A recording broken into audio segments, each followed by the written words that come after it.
Good morning बच्चों, कैसे हैं आप सभी बच्चों। आज हम पढ़ेंगे आपकी जो बुक है आरोज का काव्यखंड का चैप्टर आओ मिलकर बचाएं, जिनकी लेखिका है निर्मला पुतुल।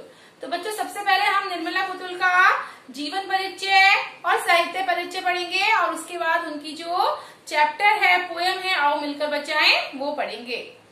देखिए निर्मला पुतुल का बच्चों जो जन्म है वो सन 1972 में दुमका झारखंड में हुआ था। बच्चों इनकी जो प्रमुख रचनाएं हैं वो हैं नगाड़े की तरह बसते शब्द, अपने घर की तलाश में। बच्चों निर्मला पुतुल का जो जन्म है वो आदिवासी परिवार में हुआ। इनका आरंभिक जीवन जो था बहुत ज्यादा संघर्षमय था, अर्थात इन्होंने बहुत ज्यादा परेशानी और दुखों का क्या करा था, सामना किया था। घर में शिक्षा का माहौल होने यानी पिता और जो चाचा थे इनके वो क्या थे, शिक्षक थे, एक अध्यापक थे, इसलिए इनके घर में शिक्षा का माहौल भी था। इसके बावजूद रोटी की समस्या से जूझने के कारण नियमित अध्ययन बाधित होता रहा। इनके कहने को तो पिता और जो चाचा थे वो शिक्षक थे, लेकिन उसके बाद भी रोजी रोटी की बहुत ज्यादा इनको क्या थी, परेशानी थी। और उस दौरान भी इन्होंने अपनी शिक्षा यानी कि अध्ययन को नियमित बनाए रखा, भले उसमें बहुत सारी बाधाएं आई उसके बावजूद भी। नर्स बनने पर आर्थिक कष्टों से मुक्ति मिल जाएगी, ये विचार कर उन्होंने नर्सिंग में डिप्लोमा किया। नर्सिंग यानी जो मेडिकल लाइन होती है, नर्सिंग में इन्होंने नर्स का एक डिप्लोमा किया। उन्होंने सोचा कि शायद मेरे जीवन में जो भी बाधाएं हैं, परेशानियां हैं, उनसे मुझे शायद मुक्ति मिल जाएगी। और काफी समय बाद इग्नू से स्नातक की इन्होंने क्या प्राप्त की बच्चों, डिग्री भी प्राप्त की। संथाली समाज और उसके राग बोध से गहरा जुड़ाव इनका जो था वो पहले से था। बच्चों एक समाज का नाम है, जैसे हमारे बाकी के समाज होते हैं नाम जाति के आधार पर, इसी तरह एक संताली नाम का समाज भी है। उससे इनका बहुत ही गहरा क्या था, जुड़ाव था, लगाव था। नर्सिंग की शिक्षा के समय बाहर की दुनिया से भी परिचय होगा। जब ये बाहर अपनी जॉब पर आई, नर्स बन गई, उसके बाद कहीं ना कहीं एक तो हम रहता है कि हम घर में रहते हैं, लेकिन जब हम बाहर आते हैं तो बहुत सारी चीजों का हमें ज्ञान होता है, बहुत सारी चीजों से हम सीखने को मिलती है। तो कहीं ना कहीं बाहर की जो दुनिया थी उससे भी इनका परिचय हो गया।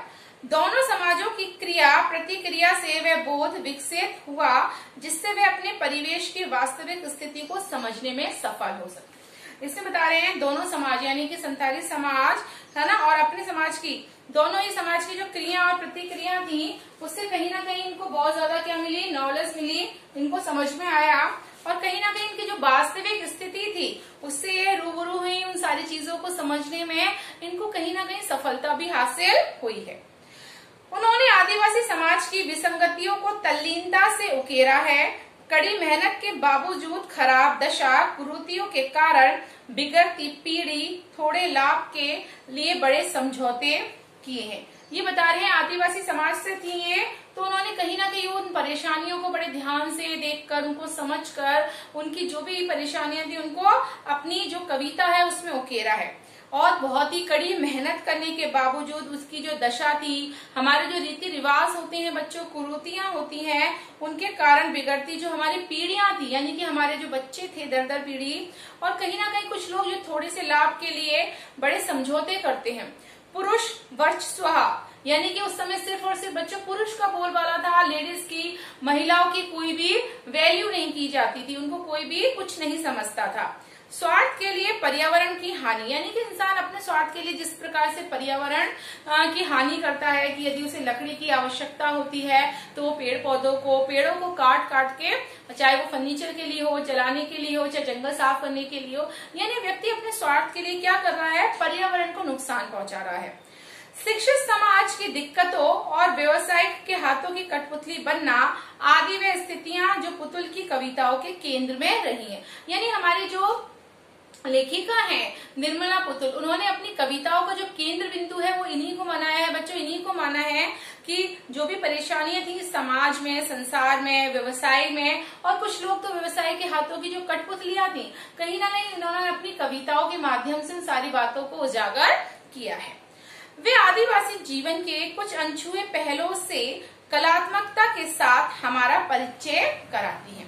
जो हमारी लेखिका है कि आदिवासी जो समाज है वो किस प्रकार का होता है, जिनसे हम बहुत सारी बातें, बहुत सारी ऐसी चीजें जो हम नहीं जानते, हमें नहीं पता होती हैं, चाहे वो कलात्मकता के साथ हमारा परिचय हो, चाहे कुछ और हो।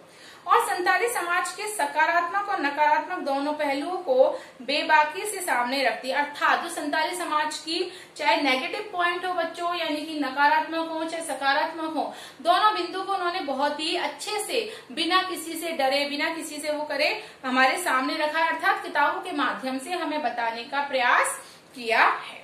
संताली समाज में जहाँ एक और सादगी है, भोलापन है, प्रकृति से जुड़ाव और कठोर परिश्रम करने की क्षमता जैसे सकारात्मक तत्व हैं, वहीं दूसरी ओर उसमें अशिक्षा, कुरीतियां और शराब की ओर बढ़ता हुआ झुकाव। इन्होंने सकारात्मक और नकारात्मक दोनों पक्षों को कविता के माध्यम से हमारे सामने प्रस्तुत करने की पूरी कोशिश की है। सकारात्मक जैसे कि यहाँ के जो लोग थे बहुत ज्यादा क्या थे बच्चों, मेहनती थे, है ना, परिश्रमी थे, कठोर परिश्रम करते थे और कहीं ना कहीं उनका प्रकृति से बहुत ज्यादा क्या था, लगाव था, जुड़ाव था कि प्रकृति में यदि लोग पेड़ों को काट रहे हैं या पर्यावरण को नुकसान पहुंचा रहे हैं तो कहीं ना कहीं वो उसके प्रति धीरे धीरे सतर्क होने लगे।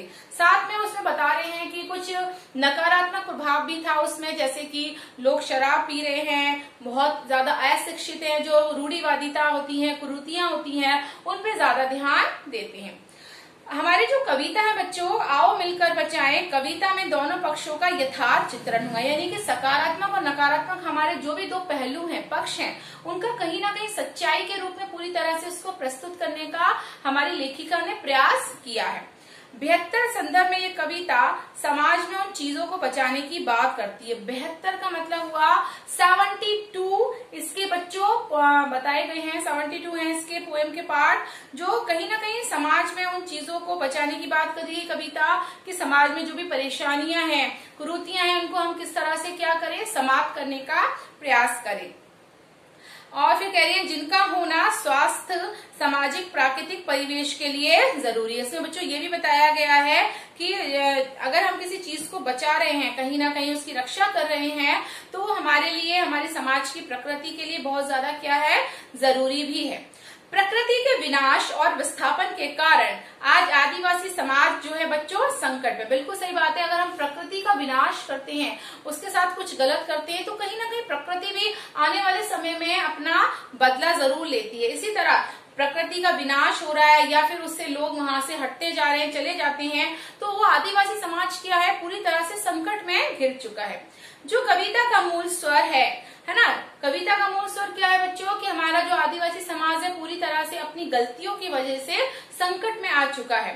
संताली भाषा से हिंदी रूपांतर अशोक सिंह ने किया है। इसमें बता रहे हैं जो संताली भाषा है इसका हिंदी में अनुवाद जो है हमारे जो एक लेखक हैं अशोक सिंह, उन्होंने इसका अनुवाद किया है। तो ये तो इनका जीवन परिचय और साहित्य परिचय था बच्चों, कविता के बारे में था। आइए हम इसका फर्स्ट पोएम का पार्ट देखते हैं। आपकी पोएम है आओ मिलकर बचाएं, लेखिका निर्मला पुत्र। देखिए, अपनी बस्तियों को नंगे होने से, शहर की आबो हवा से बचाएं, उसे बचाएं डूबने से, कि पूरी की पूरी बस्ती को हड़िया में अपने चेहरों पर संथाल परगना की माटी का रंग, भाषा में झारखंडी। तो आइए इसको मैं बता देती हूँ, आपको समझा देती हूँ इसका एक्सप्लेनेशन। बस्तियां वो होती है बच्चों जो मनुष्य का रहने का स्थान, जब मनुष्य रहते हैं। आबो हवा यानी जलवायु, संथाल परगना यानी संथाल नामक एक क्षेत्र है विशेष रूप से, और झारखंडीपन का मतलब होता है झारखंड का पुट। ठीक है, देखिए, अपनी बस्तियों को नंगी होने से, शहर की आबो हवा से बचाएं। हमारी जो कवित्री है वो बता रही है, कवित्री जो है समस्त मानव जाति को से हमारे मानव जाति जो है उससे आग्रह करती हुई कह रही हैं कि चलो हम कुछ कोशिश करें, चलो हम कुछ प्रयास करें, हम अपनी बस्तियों को पूरी तरह से नंगी होने से बचा ले। अर्थात इसका मतलब ये हुआ बच्चों कि जो हम प्रकृति का विनाश कर रहे हैं, दिन पे दिन हम प्रकृति, पेड़ पौधों को काट रहे हैं, उनको हमें शायद बचाना चाहिए। कवित्री का कहीं ना कहीं बच्चों संकेत है कि प्रकृति के लगातार बढ़ते विनाश से बस्तियां जो हैं वो दिन पे दिन क्या होती जा रही हैं, उजड़ती जा रही हैं। और संथाली समाज जो है वो दिन पे दिन विस्थापित सा हो जा रहा है। विस्थापित का मतलब वो वहां से कहीं ना कहीं उस जगह को छोड़कर दूसरी जगह पे जा रहा है। बस्तियां हैं, पेड़ पौधे हैं, उनकी जो संपदा है उसके साथ साथ मानव से भी रहित होती जा रही हैं। जब प्रकृति जो है बच्चों वो अस्तित्व, प्रकृति का जो अस्तित्व है वो खतरे में पड़ जाता है तो मानव का भी अस्तित्व कहीं ना कहीं खतरे में ही पड़ेगा। बिल्कुल सही बात है। जैसा कि अगर हमारे पेड़ पौधे नहीं होंगे तो हमें ऑक्सीजन कैसे प्राप्त होगी, मनुष्य को ऑक्सीजन लेने में कहीं ना कहीं दिक्कतें आएंगी, परेशानियां आएंगी। जैसे कि शहर में प्रदूषण की जलवायु दिन पे दिन क्या होती जा रही है, फैलती जा रही है, बहुत फैल रही है। उससे हम हरी भरी बस्तियों को कहीं ना कहीं क्या करना चाहिए, बचाना चाहिए। और तो और बस्तियों का जो अस्तित्व है उस वजह से क्या हो गया, दिन पे दिन मिटता चला गया है। संथाली समाज में कहीं ना कहीं बच्चों जो फैली कुरीतियां हैं उनकी तरफ भी ध्यान देते हुए हमारी जो कवित्री है यानी कि हमारी जो लेखिका है वो कह रही हैं कि चलो हमें कुछ ना कुछ प्रयास करना चाहिए, अर्थात चलो हम कुछ प्रयास करते हैं, कोशिश करते हैं और अपनी पूरी बस्ती को अशिक्षा और कुरीतियों के नशे में कहीं ना कहीं जो वो डूब चुकी हैं उनको डूबने से बचने का प्रयास करते हैं। हम कोशिश करें तो लोगों में जो अशिक्षा है, अंधविश्वास है, इन सारी जैसी बुराइयां हैं वो कहीं ना कहीं धीरे धीरे क्या हो जाएंगी, समाप्त हो जाएंगी। आदिवासियों का जो जीवन है वो संकट में पड़ जाने के कारण उनके चेहरे से तो मानो संथाल क्षेत्र की जो मिट्टी है कहीं ना कहीं उसका रंग जो है वो धीरे धीरे उड़ने लगा है। अपने प्रयासों से हम बस्ती को के लोगों की परंगना क्षेत्र की संस्कृति के जो रंग हैं उसको सुरक्षित रख सकते हैं। हमारी कोशिश से ही भाषा में अपने क्षेत्रीय झारखंड के प्रभाव को कहीं ना कहीं हम क्या कर सकते हैं, बचा सकते हैं, प्रयास कर सकते हैं उसको बचाने का। और कहीं ना कहीं बच्चों ये हमारा कर्तव्य है कि हम आदिवासी समाज के अस्तित्व, उसकी जो खुशियां हैं, उसकी जो भाषा है उसको कायम रखने के लिए कहीं ना कहीं हम भरसक प्रयास कर सकते हैं। तो बच्चों आज आपकी क्लास में इतना